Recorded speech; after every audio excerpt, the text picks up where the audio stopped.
Question में कहा था कि कितना पैसा जमा करें कि 2 साल में 3.3% पर एनम के हिसाब से 96,100 रुपीस बन जाए। इसको हमने कन्वर्ट किया तो 10.3% आया। अब इस फॉर्मूले में रखा है amount is equal to P1 plus 10/3/100 की power 2। 96100 is equal to P कितना होगा इसको 1/30 की पावर 2। 96100 वही 1 प्लस 1/30 की power 2। 96100 is equal to P, इनको प्लस करेंगे तो 31/30 का square. 96100 is equal to P, 31 का स्क्वायर कितना होता है 961 ही होता है।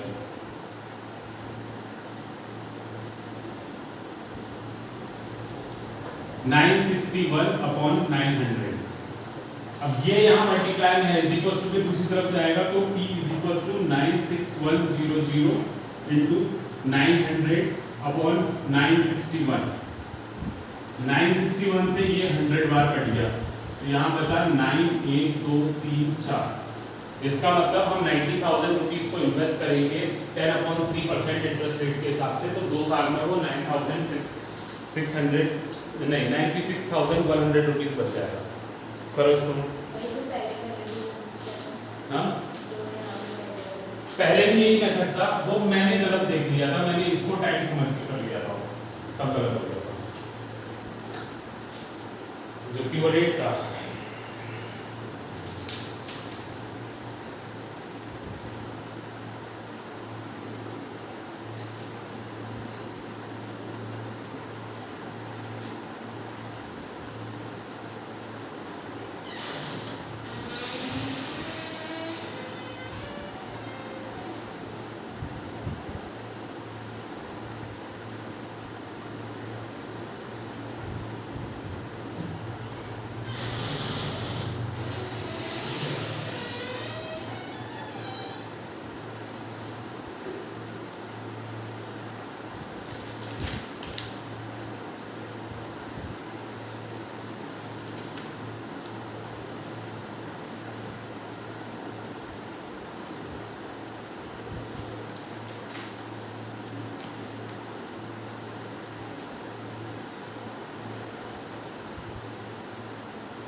हो गया अगला क्वेश्चन।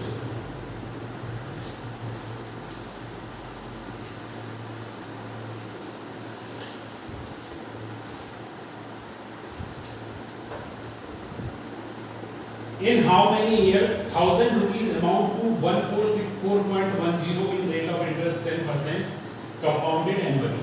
क्वेश्चन में कहा है कि हमारे पास 1000 रुपए है, हमने इसे कंपाउंड इंटरेस्ट में लगाया तो वो बन गए 1464.10 रुपीस, रेट था 10% का।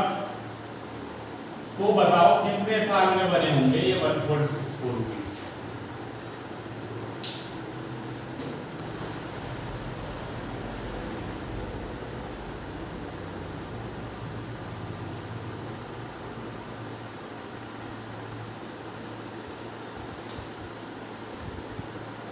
हमने लगाए थे 1464.10 बन गए 10% रेट ऑफ इंटरेस्ट में, तो कितने साल में बने वही फॉर्मूला लगेगा। A is equal to P 1 plus r upon 100 की पावर n। कंपाउंडेड एनुअली क्या रखा है, तो अमाउंट है 1464.10 is equal to 1000 1 plus 10 upon 100 की पावर n। यहाँ पे है क्वेश्चन, इस 1000 को तो हम इधर नीचे भेज देते हैं, तो 1464.10 upon 1823 is equal to 1 plus ये 0 और ये 0 कैंसिल होगा, तो 1 अपॉन 10 की पावर n। कोई दिक्कत नहीं है, ठीक है, पॉइंट हटाया। अगले 146410 अपॉन 1 1 2 3 4 5 इज इक्वल टू, इसको अंदर प्लस करेंगे तो ये 11 अपॉन 10 की पावर n हो जाएगा। 0 से 0 खत्म हो गया, तो कितना बचा यहाँ 14641 upon 1 1 2 3 4 is equal to 11 upon 10 की पावर n। तो दिक्कत ये अब क्या था, प्लस जो है वो दूसरी तरफ जाके माइनस हो जाता है, माइनस प्लस हो जाता है, मल्टीप्लाई डिवाइड हो जाता है, डिवाइड मल्टीप्लाई हो जाता है। ये स्क्वायर है, स्क्वायर मतलब की पावर में है, की पावर में है। जब इसको दूसरी तरफ भेजते हैं तो ये अंडर रूट हो जाता है, अंडर रूट हो जाता है मतलब 14641 अपॉन 1 1 2 3 4 की पावर, यहाँ पे बाहर से रूट का 11 अपॉन 10। ये n इस तरफ आ गया, रूट के बाहर आ गया। ये स्क्वायर रूट है, क्यूब रूट है, 4 वाला है, 5 वाला है, 6 वाला है, 7 वाला है, हमें कुछ नहीं पता, हमें यही निकालना है, ठीक है। अब इसके लिए क्या करेंगे, हम न्यूमरेटर को न्यूमरेटर जैसा बनाते हैं, डिनोमिनेटर को डिनोमिनेटर जैसा बनाते हैं, ठीक है। 14641 के हमें फैक्टर्स निकालने पड़ेंगे, 14641 के फैक्टर्स निकालने पड़ेंगे, लेकिन ध्यान रखना पड़ेगा कि सारे फैक्टर्स 11 होने चाहिए, 11 ही होने चाहिए फैक्टर्स। अब कितने बार 11 को मल्टीप्लाई करेंगे ये आ जाए, ये देखना है। सबसे पहले 11 से देखते हैं, 11 1 जा 11, 11 3 जा 33, 11 3 जा 33 1, फिर 11 से करें तो 1 2 1, फिर 11 से करें 11 होगा, 100% होगा, नहीं होगा तो कोई क्वेश्चन गलत है। अब ये बना 11 के फैक्टर्स में 11 की पावर 4 बना, 11 की पावर 4। वैसे ये नीचे वाला जो नंबर है ये 10 की पावर 4 है, इज इक्वल टू, ये बाहर रहने 11 अपॉन 10, ठीक हो गया इतना।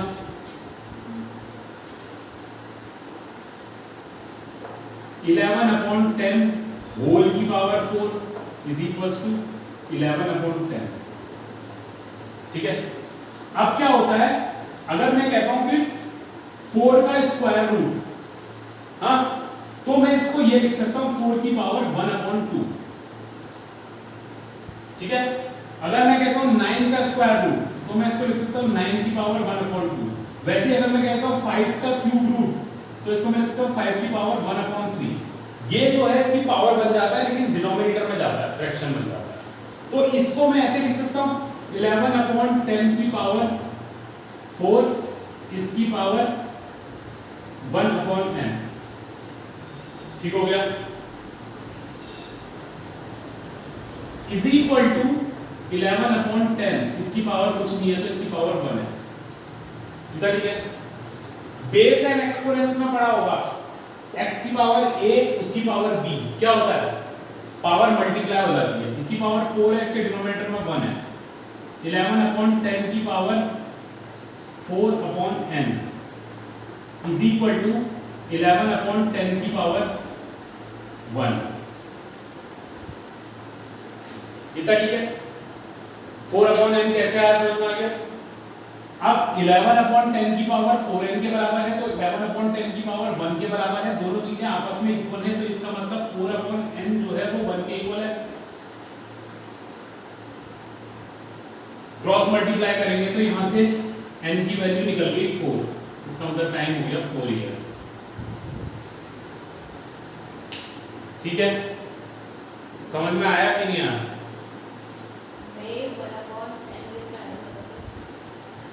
मैंने क्या कहा था, अगर कहीं पे लिखा हो अंडर रूट ऑफ 3, ये जिसके बाहर से नंबर नहीं लिखा रहता है इसका मतलब बाहर से नंबर 2 होता है, स्क्वायर रूट होता है। हाँ, अगर नंबर नहीं लिखा है तो बाहर से नंबर 2 है, अगर लिखा है तो वो अलग बात। इसके बाहर से कोई, इसको हम 3/1/2 लिखे ना, 3/1/2, तो ये दोनों एक ही चीज है। ये स्क्वायर रूट की बात कर रहा हूँ, कोई सा भी नंबर हो अंदर 9 हो, 9 की पावर 2 लिखा है, ये 9 का स्क्वायर रूट 2 लिखा है, तो हम इसको लिख सकते हैं 9 की पावर 1/2। यही चीज क्यूब रूट में भी होती है। रूट 7 है, इसकी ये क्यूब रूट है, तो इसको हम लिख सकते हैं 7 की पावर 1/3। यही चीज होती है क्यूब रूट में, अगर 9 के बाहर क्यूब रूट है तो हम इसको लिख सकते हैं 9 की पावर 1/3। और आगे देख लो, अगर हमें यहाँ लिखा हो 18 की पावर 4, 18 का 4th रूट निकालना है, तो इसको लिख सकते हैं 18 की पावर 1/4। तो इसमें क्या था, 11/10 4 का nth रूट, ये इसकी वैल्यू हमें पता नहीं थी, तो मैंने इसको 4 के नीचे अपॉन में डाल दिया, तो वही चीज की है जो यहाँ पर होता है। वैसे निकला n की वैल्यू 4। करो नोट पड़ा।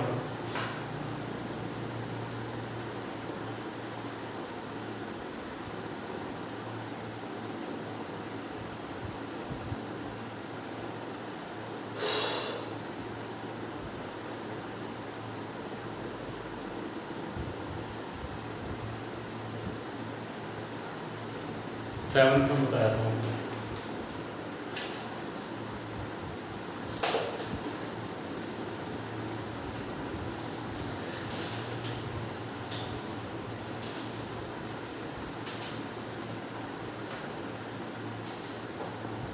Find the rate of interest.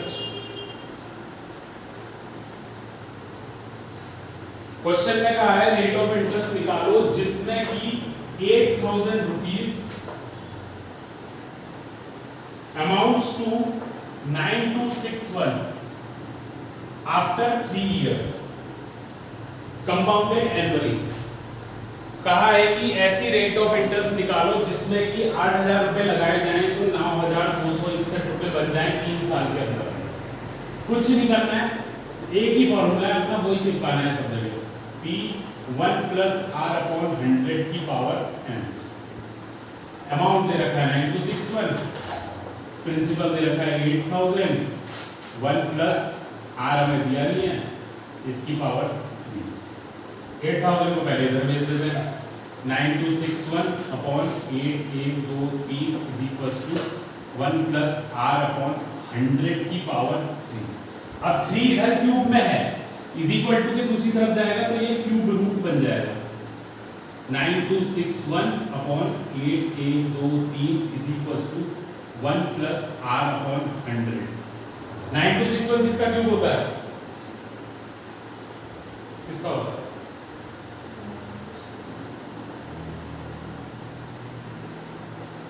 21 का होगा शायद, 21 का स्क्वायर होता है 441 × 21 1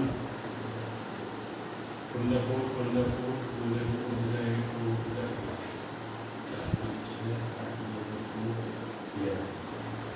9261 जो है वो 21 का क्यूब रूट होता है। जब ये क्यूब 20 का समझे तो 21 आएगा। 8,000 किसका क्यूब रूट होता है, 20 का होता है, = 1 + R/100। अब ये 1 प्लस में था, = के दूसरी तरफ भेजेंगे तो 21/20 - 1 = R/100। इसको माइनस करेंगे तो 1/20 = R/100। R = ये 100 से डिवाइड में उधर जाएंगे तो मल्टीप्लाई में हो जाएगा, /20 = 5%। खत्म, कुछ नहीं था क्वेश्चन।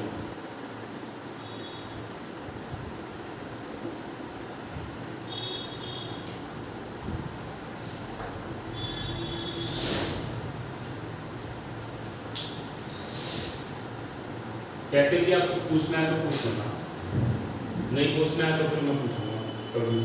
एक जो n है उसके वहाँ पे जो टाइम दिया होता है n जो है वो दिया होता है, तो वहां पे वो लगता है कि तुम्हें कितनी बार इंटरेस्ट मिलेगा टोटल टाइम के दौरान, जब तक ये इंटरेस्ट का ये चलता रहेगा। जैसे उसने 3 साल के लिए पैसे जमा करे, कंपाउंडेड एनुअली था, इंटरेस्ट हर साल मिलना था, इसलिए n की जगह 3 आया। अगर ये कहा होता कंपाउंडेड हाफ ईयरली, टाइम 3 साल दिया होता तो साल में 6 बार इंटरेस्ट मिलना था, तो यहाँ पे n की जगह 6 आता था, टाइम 3 दिया होता। अगर कंपाउंडेड क्वार्टरली मिला था तो एक साल में 4 बार इंटरेस्ट मिलना था, टाइम 3 दिया होता तो यहाँ पे 12 आता। लेकिन कंपाउंडेड एनुअली था इसलिए साल में एक बार मिलना था, n की जगह 3 आया बस।